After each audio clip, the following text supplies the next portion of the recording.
This is The Fifth Estate, a conversation between young African scholars from the Fort Hall School of Government and Professor Mutahi Nguni. Today, we will dispatch public notice number 1 of 2021 to the judiciary. Dear judiciary people, mene tekel ufarsin. In the name of the Republic, you have been weighed in the scales and found to be wanting. The writing is on the wall, and your days have been numbered. Dear judiciary people, you have desecrated the will of the people. You have taken the holy goblets from the temple of the Republic and used them to serve beer to your mistresses, wives, concubines, and mpango wakando.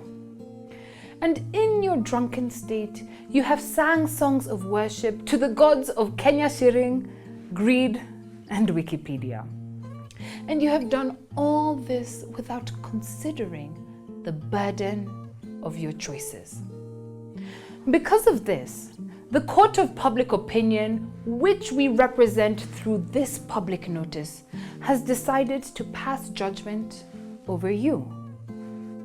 In the matter of the Republic versus the judiciary, we find you guilty of chicken vision, intellectual laziness, aka Wikipedia, political incest, and libido dominandi, an insatiable urge to dominate and steal. Dear judiciary people, aka opposition, Paul, writing to the Galatians, begins by asking this question: who has bewitched you? And we want to ask you the same question. The logic of your decisions seems lifted straight from the book of the Sabbath of Witches.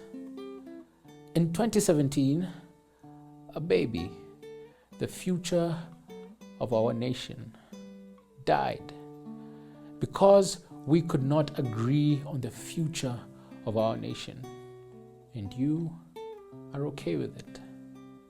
For 59 days in 2008, one Kenyan died every hour, and 400 Kenyans lost their homes every hour. And you are okay with it. In the lead up to the 1992 election, 5 people died every day. And after the election, Kenyans were so afraid that 300,000, half the population of modern-day Kisumu, left everything they knew. And you are okay with this. For 10 years, between 1991 and 2001, one person died every day. And 166 Kenyans lost their homes every day. How can you be okay with this? If you are clearly bewitched. Only a bewitched judge can be okay with all of this. And your actions, lords and ladies of the law, show us that you are okay with all of this and more. There can be no other explanation. Dear judiciary people, according to the Lucifer principle, good and evil are different sides of the same coin. In fact, good attracts evil and evil attracts good. That is why your evil grandmother lives forever and your good grandmother dies young. It is called Mother Nature. And Mother Nature does not abhor evil. She embraces evil. If the handshake is a good idea, Mother Nature forces it to attract a corresponding evil brother. And in our current case, the evil brother has become the judiciary. But there is another explanation to this. Our current moment has created a political vacuum. Because of the handshake, the opposition is officially dead. And because a political system is like a combustion engine, it needs an exhaust pipe. Without an exhaust pipe, the engine will implode.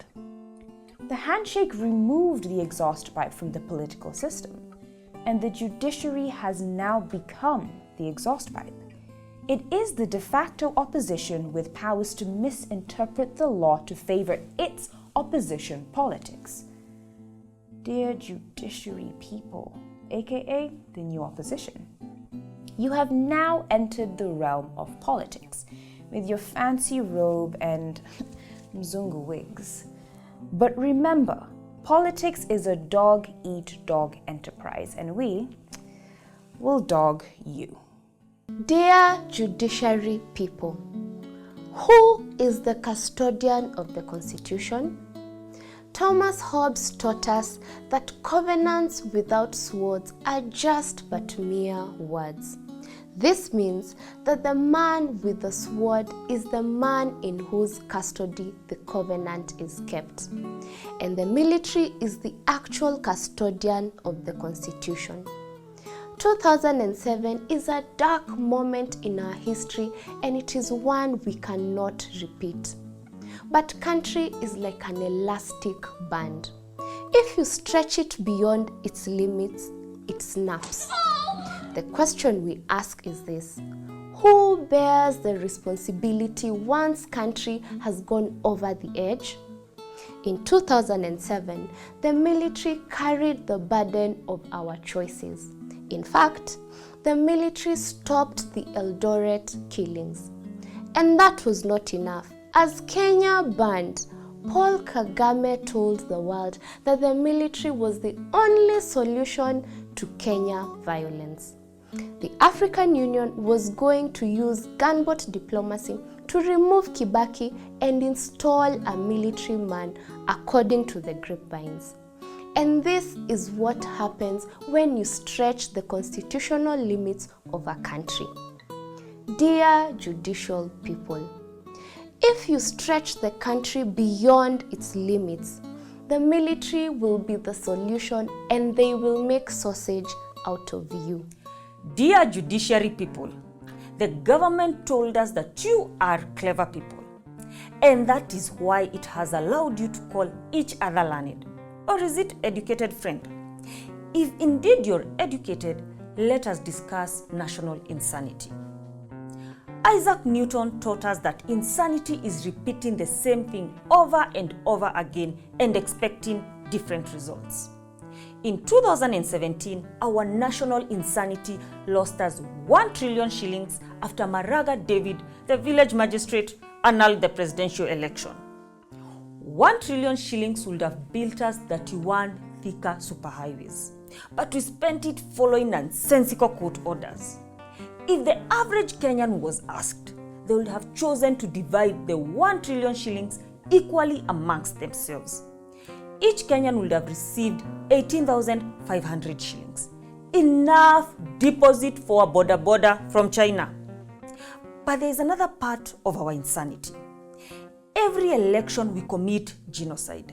We kill women, children, and the weak. Then we pray to God to stop our madness. Now you are asking us to repeat the same madness, expect different results, and pray to God to lead us not into temptation? If you judiciary people are clever, does this sound clever? Or are we missing something? And now, a random thought for the judiciary people. It is from the book of Judges in the Holy Bible. Judges who did not read Wikipedia. Once upon a time, Israel was at war with the Ammonites and they were losing. As hope for victory faded, the elders of Israel approached Jephthah, a great warrior, to save them. Desperate to win, Jephthah made a bold vow to God. He promised that if he defeated the Ammonites, he would offer the Lord the first thing that came out of his house. And God agreed. After he won the battle, he headed home. And the first thing that came out of his house was his daughter, his only child. But because he made a choice without considering the consequences of choice, he had to kill his beloved daughter. Dear people of the judiciary, the law is a tragic ass. It will drive you into making choices that will destroy. It will make you kill your daughters and erase your lineage. You will harm your mothers, eat your children, and burn republic. Jephthah made a choice without considering the burden of choice. But you can reverse the curse of Jephthah. Or can you?